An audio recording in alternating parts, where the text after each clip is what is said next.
käes pall, Magoon, see peaks olema kauge kahene möödas, Seebergsil käed seljas ka Valgele, Pavlov annab palli ära ja Seebergs teeb korralikku tööd, nii et vähendab veel vahet siin enne lõpusreeni kõlamist esimesel poolajal, aga suudab veel nii rumala vea teha veel Ogre.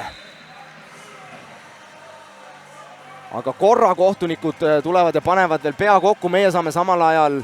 Ei annaks mina siit võib-olla vea. See oli ka peale vilet. Ma arvan, et nad tulevad seda ka vaatama.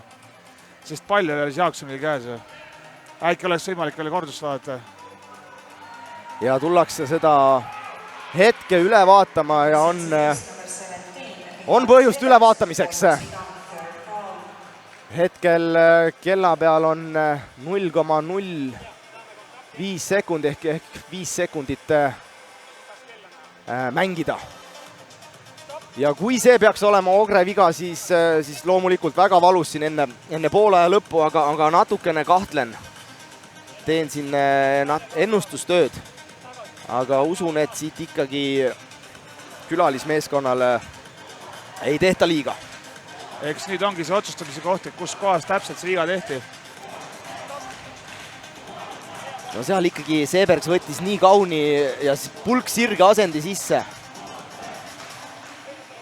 Väga põnev, no siuke õrn kontakt, aga ta justkui sellest kuulsast oma silindrist minu arust välja ei läinud.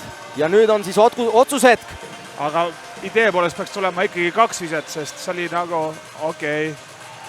Mulle tundus, et see oli nagu enne viset see liiga, ehk siis 2 viset, aga väga hea, et antakse 3. Ja no rääkisin, mis ma rääkisin.